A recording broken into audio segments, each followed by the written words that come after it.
নমস্কার, জয়শ্রী গণেশ আপনাদের প্রত্যেককে জানাই স্বাগতম আজকের বিশেষ পর্বের অনুষ্ঠানে।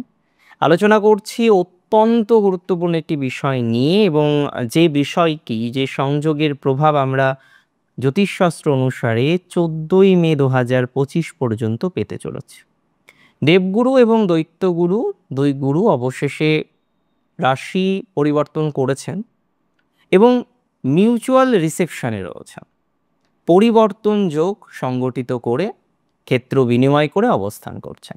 বৃহস্পতি বহাল তবিয়তে আছেন শুক্রের রাশিতে, আর শুক্র যিনি কিনা দৈত্যগুরু তিনিও বহাল তবিয়তে রয়েছেন বৃহস্পতির রাশিতে এবং এই রাশিটিতে তিনি তুঙ্গ হন। এই রাশিটি হচ্ছে তার মোস্ট কমফোর্টের জায়গা। এখন প্রশ্ন হলো মিথুন রাশির ক্ষেত্রে এই সংযোগ, এই মিউচুয়াল রিসেপশন, এই হাউস এক্সচেঞ্জ বা পরিবর্তন যোগ বা ক্ষেত্র বিনিময়ের যে সংযোগটি তৈরি হচ্ছে সেটি কতটা ইম্প্যাক্ট ফেলতে পারে আমরা সেটা জানবো, বোঝার চেষ্টা করব, জানার চেষ্টা করব। সবার প্রথমে আমি আপনাদের একটা কথা বলতে চাই, মিথুনের দ্বাদশ ঘর এবং দশম ঘর এই সংযোগে ইনভলভ থাকছে। মিথুন রাশি জেমিনাই, যার মধ্যে আবেগ আছে, কিছু কিছু ক্ষেত্রে কন্ট্রোল করতে পারেন না, কিছু কিছু ক্ষেত্রে আপনারা অতিরিক্ত কমিউনিকেটিভ। তবে মিথুন রাশির মধ্যেও ইন্ট্রোভার্ট মানুষ থাকে। অনেকেই মনে করেন যে মিথুনের মধ্যে হয়তো সবাই এক্সট্রোভার্ট। নো, একটা টাইমের পর অনেক মিথুন রাশি জাতক জাতিকারা দেখবেন একটা সময় আপনি খুব এক্সট্রোভার্ট ছিলেন, কিন্তু এমন এমন শিক্ষা জীবনে এসেছে আজকে গিয়ে আপনি আর এক্সট্রোভার্ট নেই, আজকে আপনি মেপে কথা বলেন। এটা ইউজুয়ালি ছিল না, এটা ইউজুয়ালি হতো না, বাট ইদানিংকালে এই ধরনের একটা অবকাশ আপনার জীবনচক্রে কিন্তু এসেছে। মিথুন রাশির মধ্যে কোয়ালিটি প্রচুর, প্রচুর নলেজ রাখেন, সহজে ক্ষমা করে দেওয়ার নেচারটাও আমরা মিথুনের মধ্যে দেখি। ভুলে যায় মিথুন, পাপটাকে মনে রাখে না। একজনের উপর রাগ হলো রাত্রিবেলা, সকালে ভুলে গেলাম, এটাই তো হওয়া উচিত। আর সেম জিনিসটা জেমিনাই অর্থাৎ মিথুন রাশির জাতক জাতিকারা কিন্তু করে থাকেন। দেখুন, দ্বাদশ হচ্ছে ফরেন ল্যান্ড, দূরের জায়গা, দূরের জমি, পরের নয় দূরের, ভেরি সিগনিফিকেন্ট। সেটা অপরেরও হতে পারে। আবার দ্বাদশ হচ্ছে স্পিরিচুয়াল ফিল্ডকে রিপ্রেজেন্ট করে, এক্সপেন্সকে রিপ্রেজেন্ট করে, মোক্ষকে রিপ্রেজেন্ট করে, হসপিটালকে রিপ্রেজেন্ট করে, ফিনান্সিয়াল লসকে রিপ্রেজেন্ট করে, এনিথিং লসকে রিপ্রেজেন্ট করে দ্বাদশ ঘর। এই দ্বাদশ ঘর পরাজয়কেও রিপ্রেজেন্ট করে।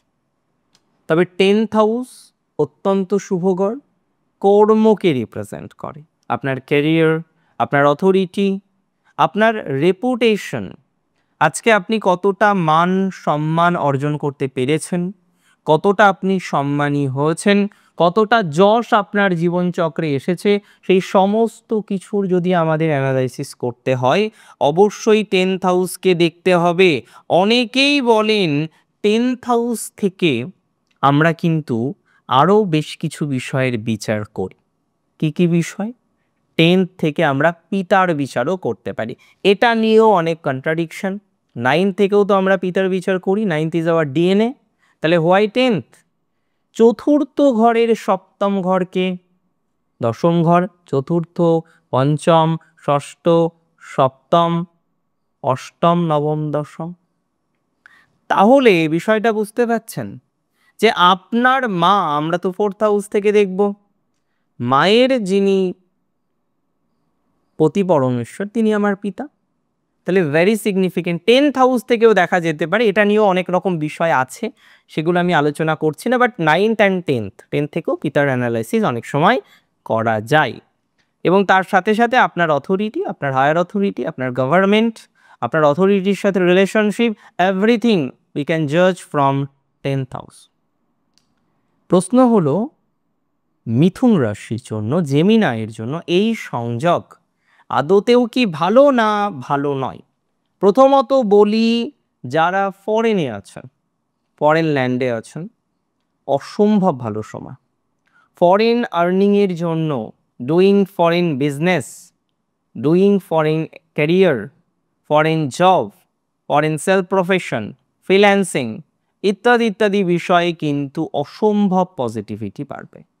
এই সংযোগ আমি বারবার বলছি না যে এই সংযোগ হচ্ছে collective wisdom, collective knowledge and collective গাইডেন্সকে রিপ্রেজেন্ট করে। গাইডেন্স আসবে, খুব ভালো ভালো পরামর্শ আপনি এখন পাবেন, যেটা আপনি ইউজুয়ালি পেয়ে আসেননি, যেটা ইউজুয়ালি আপনার চলছে। তাহলে ভালো ভালো পরামর্শগুলো, ভালো ভালো গাইডেন্সগুলো, ভালো ভালো পথ প্রদর্শনগুলো আপনারা কিন্তু দেখতে পারবেন। বহু জাতক জাতিকারা রয়েছেন তারা কিন্তু সঠিক ডিরেকশনের অভাবে ঢুকছেন। আজকে আপনি কোন রাস্তায় যাবেন সেটি যদি চার মাথার মোড়ে বসে ভাবেন যে কোন দিকে গেলে বেটার হবে, তাহলে তো মুশকিল। আমার মনে হয় রাশি যদি আপনার নিশ্চিতভাবেই হয়ে থাকে, কি রাশি?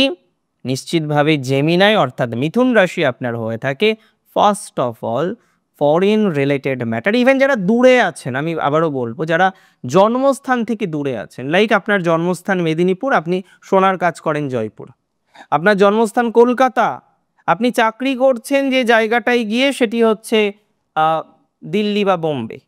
তার মানে যারা এই ধরনের ম্যাটারে রয়েছেন, এই ধরনের বিষয়ে রয়েছেন, তাদের পজিটিভিটির মাত্রাটা বিস্তর বাড়বে। দূরে থাকতে হবে কিন্তু জন্মস্থান থেকে, যারা দূরে আছে। এবং যারা দূরে যেতে চাইছেন, অনেকেই বলেন দাদা ভিসা পাচ্ছি না, ভিসা পেয়ে যাবেন। অনেকে গ্রিন কার্ডের জন্য, পিআরের জন্য দেখবেন অ্যাপ্লাই করে বসে আছেন, বিদেশে রয়েছেন, কিন্তু আপনার একবার রিজেকশন হয়েছে, সেকেন্ড টাইম আপনি দিয়েছেন, খুব মনের মধ্যে আতঙ্ক, সংশয়, এবার যদি রিজেক্ট হয় হোয়াট টু ডু নেক্সট, বা এবার যদি ভিসার অ্যাপ্লিকেশনটা রিজেকশন আসে তাহলে কি করব। এই ধরনের প্রবলেমগুলো যাদের থাকে, এই ধরনের সংশয়গুলো যাদের রয়েছে, তাদের ইমপ্রুভমেন্টের জায়গা নিশ্চিতভাবেই দেখতে পাচ্ছি।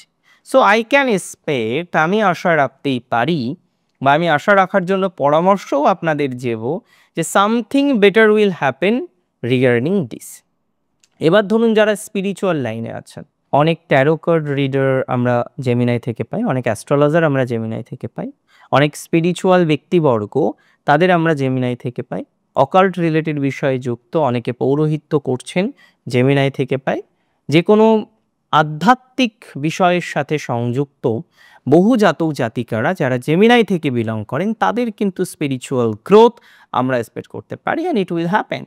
তাদের ক্ষেত্রে স্পিরিচুয়াল গ্রোথ বাড়বে, তাদের থেকে ডেভেলপমেন্টটা অনেক বেশি তৈরি হবে, সেটা কিন্তু প্র্যাকটিক্যালি আমরা লক্ষ্য করতে পারবো। অ্যান্ড ফাইনালি আমি আপনাদের বলি যে যারা ক্রিয়েটিভ লাইনে আছেন, অ্যাস্থেটিক লাইনে আছেন, আর্টিস্টিক যে কোনো বিষয়গুলো নিয়ে যারা অগ্রগতি করার চেষ্টা করছেন, অসম্ভব শুভ প্রভাব প্রাপ্তির সংযোগ বা সম্ভাবনা আমরা দেখতে পারবো যদি রাশি আপনার হয়ে থাকে মিথুন।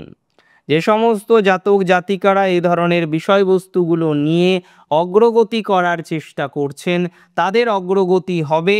সেই অগ্রগতি কিন্তু সামান্য নয়, সেই অগ্রগতি কিন্তু পজিটিভ দিকে যাবে বা অনেকটাই পজিটিভ দিকে যাওয়ার সম্ভাবনা আমরা লক্ষ্য করতে পারবো।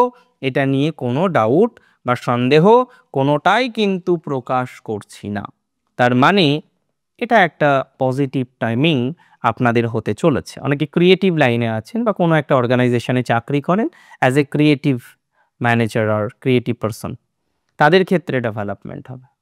যে কোনো আর্টিস্টিক বিষয়, ক্রিয়েটিভ বিষয়, নান্দনিক বিষয়, অ্যাস্থেটিক বিষয়, ডেভেলপমেন্ট হওয়ার প্রবাবিলিটি অনেক বেশি। এবং যারা হিলিংয়ের সাথে যুক্ত, রেগি থেকে শুরু করে মেডিকেশন থেকে শুরু করে মেডিকেল সায়েন্সে হিলিংটা থাকে ডেফিনেটলি, তাদের ক্ষেত্রে কিন্তু ডেভেলপমেন্ট আমরা প্রচুর পরিমাণে পাব। যে সমস্ত জাতক জাতিকারা ডক্টর, সেবামূলক প্রফেশনে ব্রতী হয়েছেন, তাদের ক্ষেত্রে সময় সুযোগটা অসম্ভব পজিটিভ দিকে যাবে, সেই বার্তাটুকু আমি আপনাদের দিতে পারি। এটি নিয়ে কোনো ডাউট আমার নেই, কোনো রকম সন্দেহ আমি প্রকাশ করছি না। ডে বাই ডে এই বিষয়গুলো নিয়ে আপনার অগ্রগতি কিন্তু সম্ভব, এবং এটি very confirm from me. Success বাড়বে, সাকসেসের মাত্রা এই সংযোগে বাড়বে।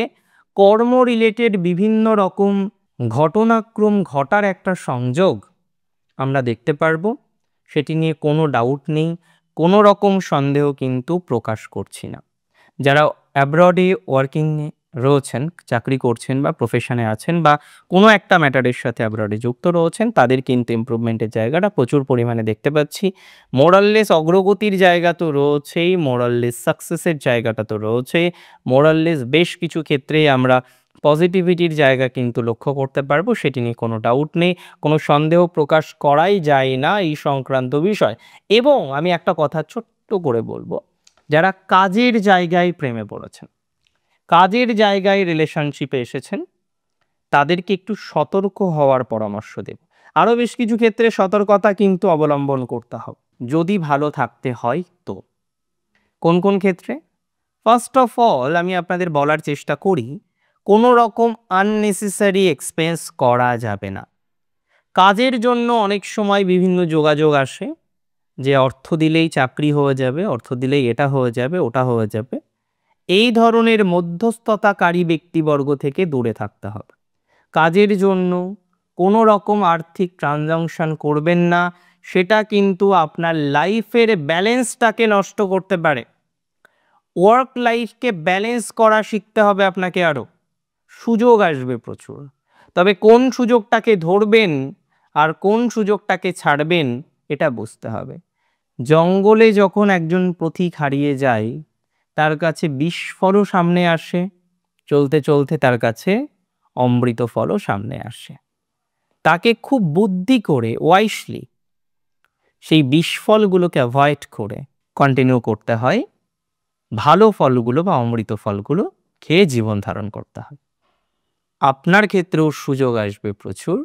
নাও চয়েস ইজ ইয়োর্স, যে কোন ক্ষেত্রে আপনি এগোবেন আর কোন ক্ষেত্রে সচেতন থাকবেন। অনেক ভালো থাকুন আপনারা প্রত্যেকে, সুস্থ থাকুন, স্বাভাবিক থাকুন। দুই গুরুর মধ্যে পরিবর্তন যোগ আপনার জীবনটাকে পরিবর্তন করুক, সুস্থতার দিকে নিয়ে যাক। ভালো থাকুন, সুস্থ থাকুন। জয় শ্রী গণেশ।